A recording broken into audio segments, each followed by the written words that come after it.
Welcome back, my fantastic artistic friends, to Painting with MasterTemple. I'm Dan. Thank you for joining me on this fantastic day. We're going to do a nice little painting, but before we do, please give me a big old thumbs up and subscribe to the channel if you've not done so already. It really does help us out. Right, let's crack on with the canvas. Okay, what I've got done up here on this this double prime pre-stretched canvas is, and it's been coated in gesso a couple of times as well. Up here, I've taken some wind gel, which is like Gamblin's clear gel, but it's only by Winsor & Newton. It's just an old tube that I had, and it just makes it a little bit slick up there. Okay, and I've mixed it in with a bit of titanium white. Not much. It just dampens it off a little bit up there so we can blend the sky. I've got some hills from the Lake District down here that we're going to paint in, and then down here is going to be a nice big open lake. So we're going to paint that nice big open lake and maybe get a couple of boats in there as well.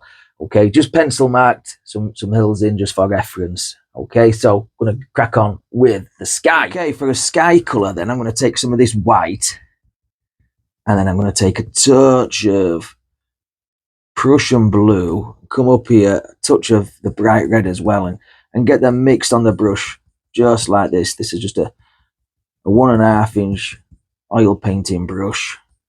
Okay, just like that. Get a bit more white in. And then we're just going to come up here and just put the sky in. Now we've got some clouds all up here. You see that wind gel does make a difference. And we may have to put it down there, but we shall see.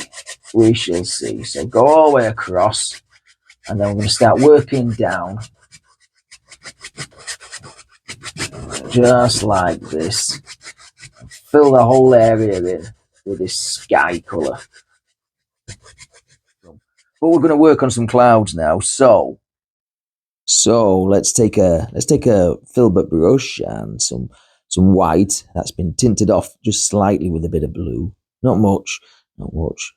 Low plenty of paint into the bristles, and let's just very freely and very loosely pop some nice little clouds up here. There we go. Just very loose, like that. And then wipe the brush off, and then reload. Go a bit more of that, a little bit of blue in there. We can always go brighter, you see. I don't want pure, brilliant titanium white up here. Not yet, anyway. We will do eventually, but we'll just put some little clouds in. Trying to stay as close to the reference photograph as I possibly can.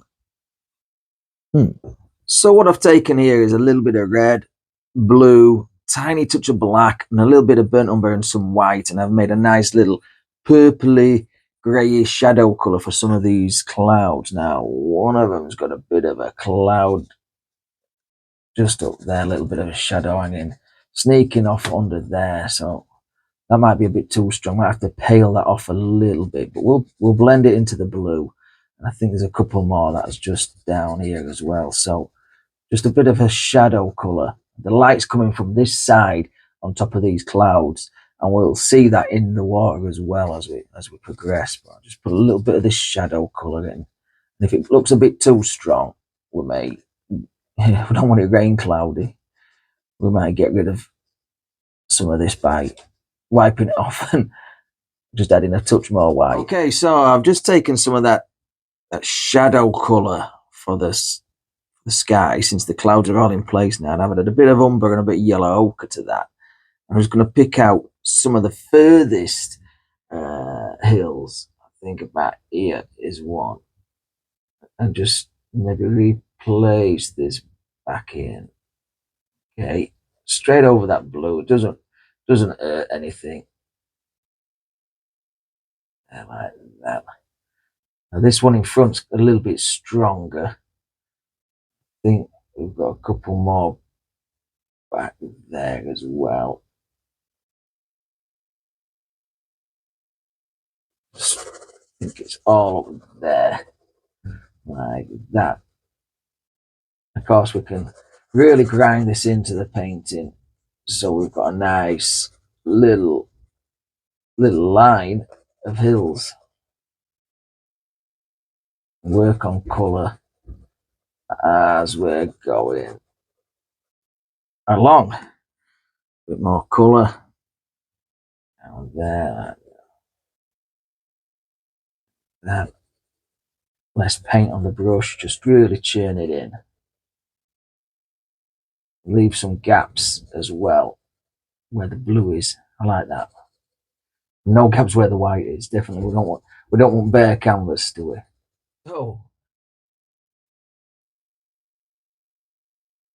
so as you can see, I'm just building up different layers of colours to represent different hill ranges. So we've got a little bit of blue there, some browns and blacks mixed in together. So we're layering hills on top of hills on top of hills, so we can see the different layers without. It's going to be hard. We don't want mist down here because it's a bright, hot, sunny day where this photograph was taken. But we do want some parts are going to be in deep shadow. Remember, the light's coming from this side rather than this side, which we usually do.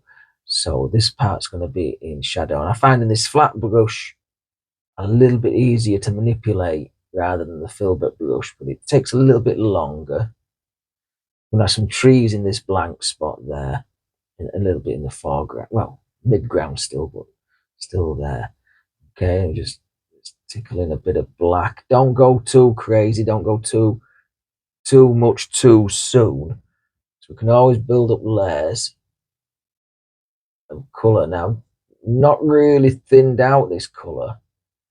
I've added a tiniest amount, but not much of linseed oil. I don't want it really thin. I can't layer colour on top of each other, but I just want it thin enough that we can manipulate it without scrubbing too hard down here, because some of these hills are quite delicate. With the hillside all in place, I'm just taking a dark greeny colour and I'm just tapping in very loosely some indications of some trees back here, some big deciduous trees. Now this is a very small brush and the trees are very far away, and we're going to separate these with a couple of mild highlights, not going to go too crazy. I've gone almost all the way across. I've widened it at the edges at this side and at this side, very thin down there, just to try and get some distance into this composition. There is a strip of very bright green grass here, which is probably a playing field or a cricket field or something like that. Maybe a campsite that's not used or something. I don't know. But we're just putting in some greenery down here, just so we can have some trees in the background, just like that. And then these trees will come all the way down to about here and cover some of this grass up. And then we can work on the water. Okay, so with all the hills and the trees all now in place, it's time to get crazy with this water. So I'm just going to take some white and really scrub it in. Might have a little bit of blue mixed in there. I'm really going to churn this white into the canvas. Now, I may put a little bit of linseed oil on this, but I'm just going to coat this canvas. I think this brush is quite small for what we're going to do. Might go to the bigger size soon. We're just going to coat. We've got a little white spot there. Okay. And don't worry about the shoreline just yet, because we'll come back and tighten that up eventually. But we're going to put some blues all down here as well. So in fact, let me grab some. I'm going to grab some Prussian blue. Just really get to grips with this and scrub it all in. It's going to take a while, but worth it. So with the water in place, what I'm doing just down here in this bottom corner is just adding a few specks of white paint just where these clouds are going to be. Okay, so these are reflections of the clouds. Now, I'm not making them completely true because we're going to put some ripples over the top, but I just want a little bit of, obviously, the brightness on the bright side of the painting. Just there, like that. Okay, then what you do is just come in with a Make sure it's nice and dry, blender brush, and then just gently go down, just like you would do on a a normal wet on wet painting. This is wet paint, by the way. And then just gently go across, and then we get some indications of some of the reflections in that cloud. Now, I don't want to go too crazy and put every single cloud shape in there, though we can do that if we so wish, but it's not necessary for this picture. So on a pretty large fan brush, I'm going to just tap in some titanium white paint. There might be a touch of blue mixed in there, just residual off the palette. Okay, and I'm just going to tap it in. I don't want a great deal of paint on the brush, but I want the bristles kind of splayed apart. And the reason why I'm going to do this is, I'll start here. I'm going to just come across. I'm just going to gently, almost like dry brushing the canvas. And it's going to create little streaks across the water. Okay, get it across there. And that'll give some sort of indication when you're looking far away, you're looking like a couple of foot back, 6 foot back, that it's the little twinkles on top of the water. And that's exactly what I'm trying to achieve here. Straight. Very delicate touch. I'm not really putting any pressure on. Very little paint. But how you load it and how you use it is key.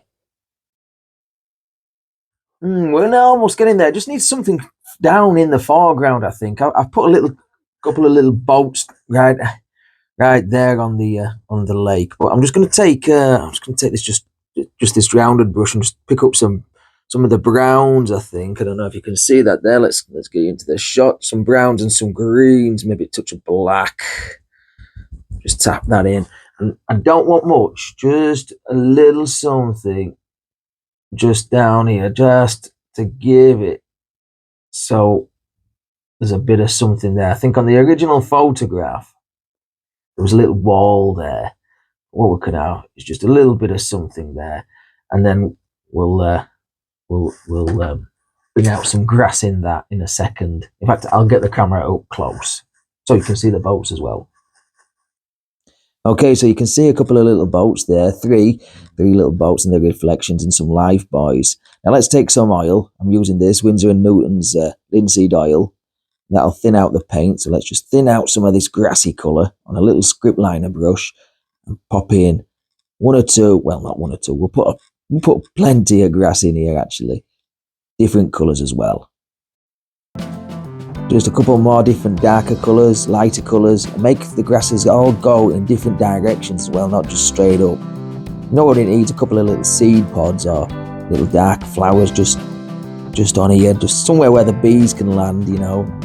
Well, that's already been pollinated, I don't know, but makes it look pretty neat, yeah. Just one or two fine details down there, and I think we're about finished. Well, wow, that certainly is a challenging picture just given the content. But if you've enjoyed this one, give me a nice big thumbs up. Subscribe to the channel if you've not done so already. It really does help us out. Leave me a nice comment as well. Will you try this one? And if you do, the links to my socials are down in the description. I'd like to see what you guys are doing. Remember, I've got an Etsy shop as well, MasterTemple Arts. But until next time, take care of yourself. Stay safe. Happy days.